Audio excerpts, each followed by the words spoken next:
He took himself seriously. Motel rooms had lost their punch for him. He opened all his bags. There were 2, and inside those 2 there were 2 more. It's not an easy situation. But there was something like abandon in the air. There was something like the feeling of the idea of silk scarves in the air. There was a kind of madness to it, the kind we read about in magazines.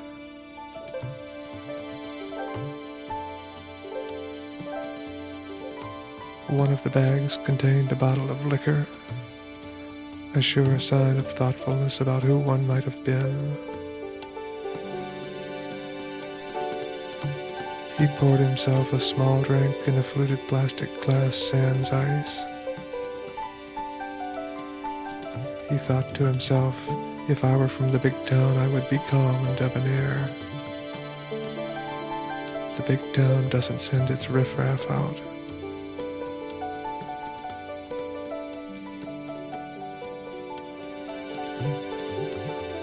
He sat on the bed, both feet on the floor. He studied the ashtray and tried to rule out preference, preferring over not preferring. But he preferred gravity over what other state, preferring in that case earth, the earth as they say, preferring some state over non-state.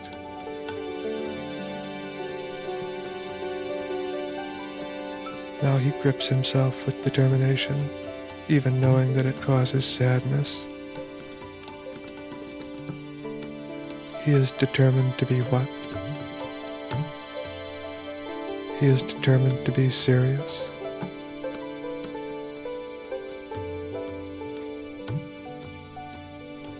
He had determined once to be serious. Later he knew that he had made a mistake, but too late he had arrived, and there were rooms, and all rooms were not the same. Some better than others, he thought. A better view, a better layout, better shower, softer bed, not so far from noise, more like home, etc., etc., very abstract. He lifted the telephone from its cradle. His determination got stronger, if no clearer, even as he fainted in its force. Were it not for our momentum, the inertia of our actions, the constant inspiration of our habits, we could not continue. The will is almost nothing, he thought to himself.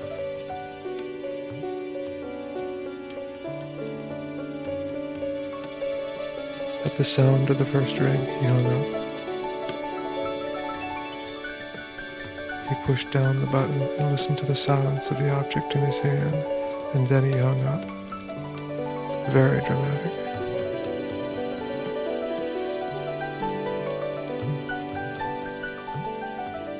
The phone rang immediately. 1, 2, 3, 4, 5, 6, 7. He brings this cloud of conditions with him.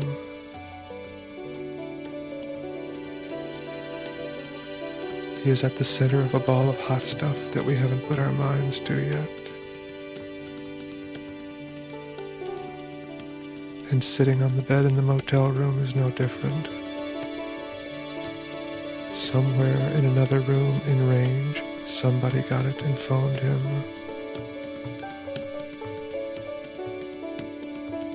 It happens all the time. Really.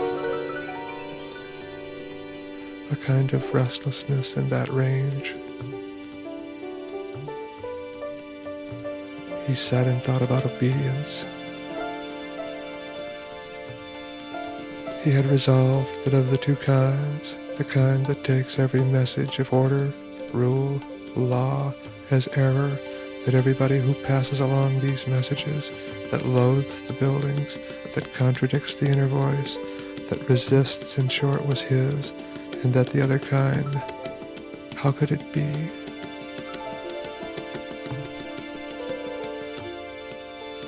He wasn't happy with the world. He worked with the forwardness and the backwardness. He worked with what things are ahead of us and with what things are behind us. I guess the other kind would be to work with things that are alongside, the attachments.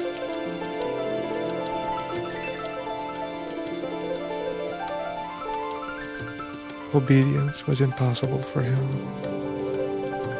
At the same time, he was cooperative and indeed solicitous. No one in the world would have mistaken him for a real person. Obedience, etc.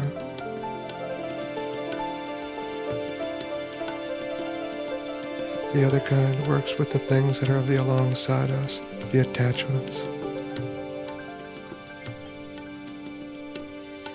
At the same time, he was cooperative. The numbers on the telephone, the parts of the book, the notes of the scale, they are the same, are they not? They come from the sameness of the idea of the outsideness, not the alongside the outsideness, the differentness.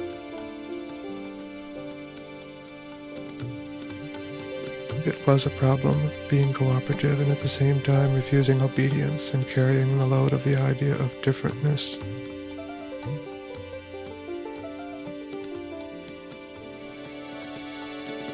He wants. He handles himself in the morning. It's just like for every other man. The fantasy is the distance, the reluctance, the reticence, the otherness. The fantasy is the uncleanness. So getting up gets to be a problem for a sensitive person like him. The problem is to run that gauntlet again. Remove problem. Remove gauntlet. Remove run.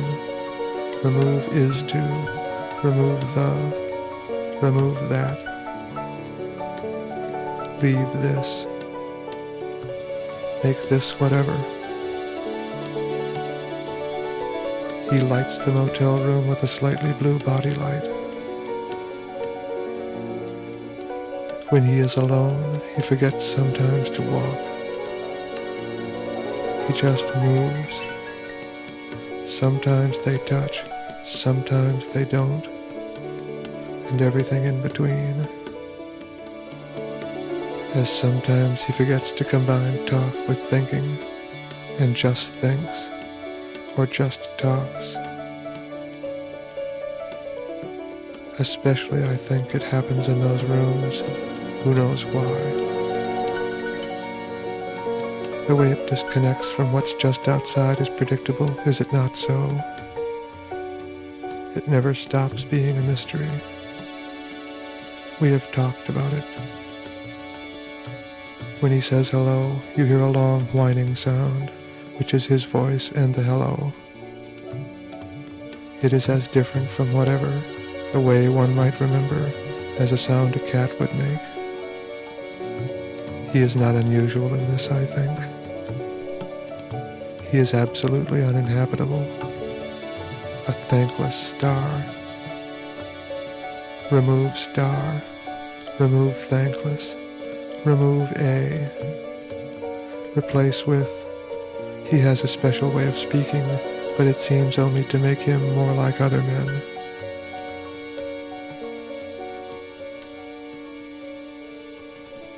This is one place, and here every kid is armed. So where you going? Hunting. Only sometimes we don't see the guns. Sometimes yes, sometimes no. The town and always references to down and up.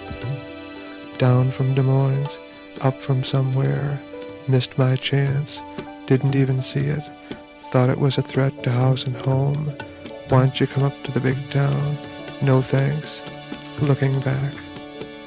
Didn't get the up and down part. How could I have missed it? Get a grip on yourself, he said. Working against time was another thing he said. Here I am working against time. The pencil fairly flew as he made out his simple requests for breakfast. Room service, courtesy of the company. This is a record. I am sitting on a bench next to myself. Inside of me the words form. Come down out of the tree and fight like a man. 2 G's and eggs. This is not a record. This is a story. I want to say something about myself. I am not sitting on a bench next to myself, whatever that means.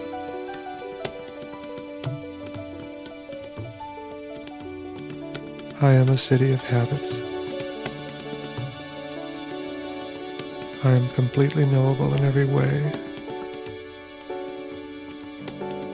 I recognize superstition in every form. The anger of the words wakes me in the dream of myself. I imagine there are 2 men on the bench. The exchange between them will not be seen. They will not put it forth to be seen. And if I make something of the situation to show a difference between the 2 men, the difference will distract the true onlooker. But the film fogs, you know. 1 G in fogs. And add a dish of prunes if they are in season. The men are in the park in the small Midwestern town. That is, the bench is in the park. We know from what is past that the men are on the bench. They are old by doctor's standards. The park graces the courthouse of the county. The courthouse has about it the simple air of failure. An abandoned outpost. The park has sidewalks, fences, trees, grass, and a statue of a man and a horse at war. Or ready for war.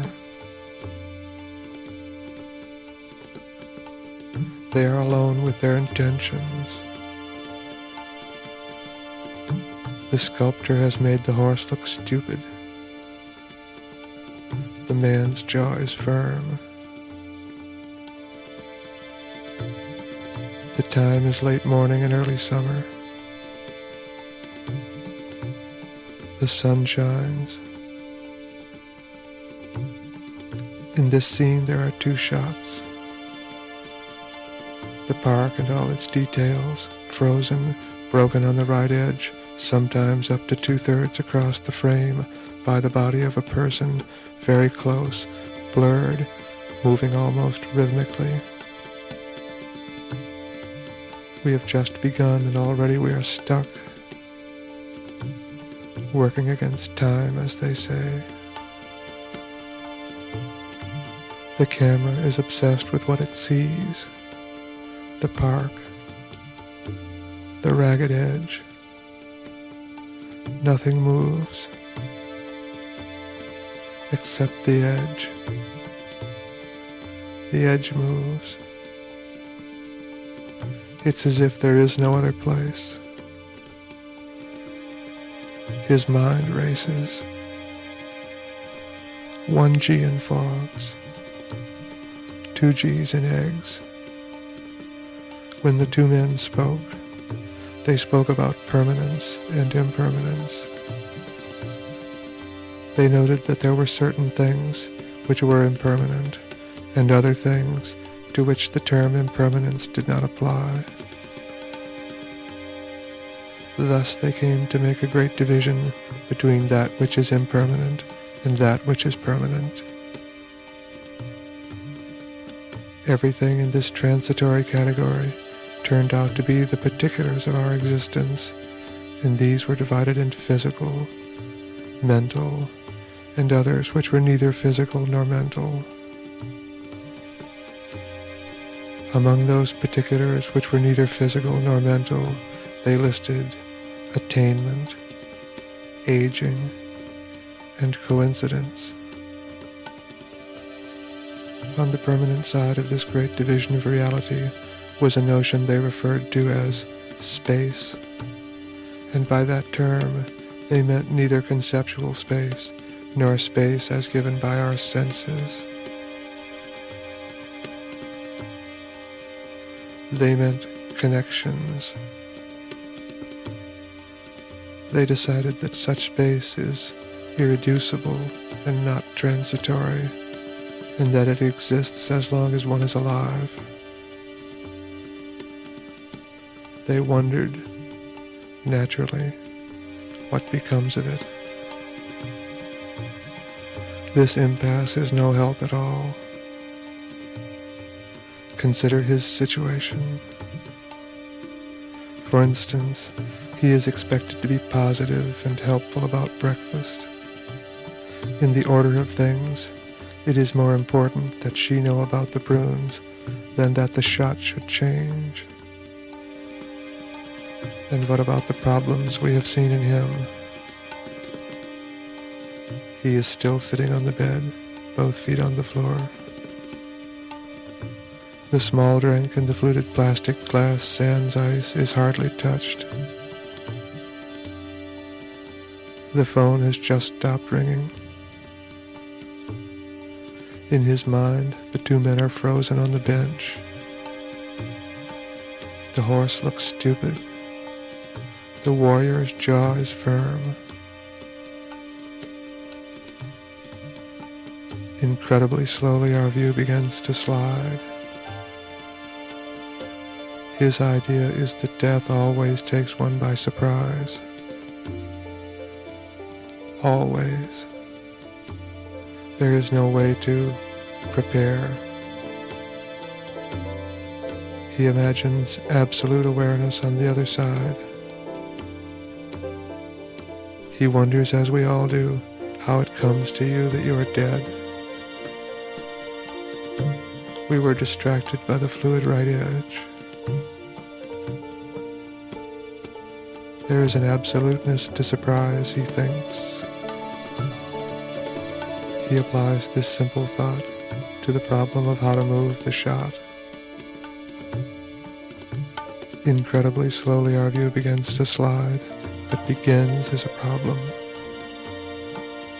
We are enchanted by the park and all its details, frozen, broken on the right edge by the body of the person very close, blurred, moving rhythmically. How can it begin to change? How can the beginning go unnoticed? How can we pass from one state to another? Is it possible, if one already has a certain experience of life, to start directly on the path? Or is there danger involved in trying to do advanced practices without having the proper foundation? They came to believe that unless one has actually gone through the preliminary experiences, conclusions may be drawn on the basis of insufficient information, and that these conclusions may produce just the opposite effect of the one which is intended.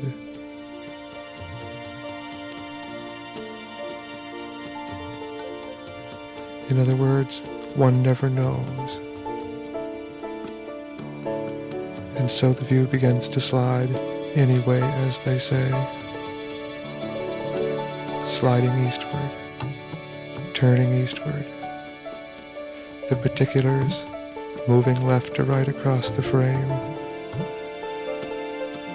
A parade of sorts And it comes to rest, finally, on the road, the street that holds the park. We are still obsessed. We are not relieved. This view is no different. How could it be? Except that we have moved off the body of the person very close and blurred, and every edge is raw. And there is some machine approaching, wider than it is high, as they say. A pack of motorcycles, a herd of elephants, a tribe of Bedouins, something from the east, barely moving in a cloud of haze and heat and dust, in utmost telephoto, gold and green and flat.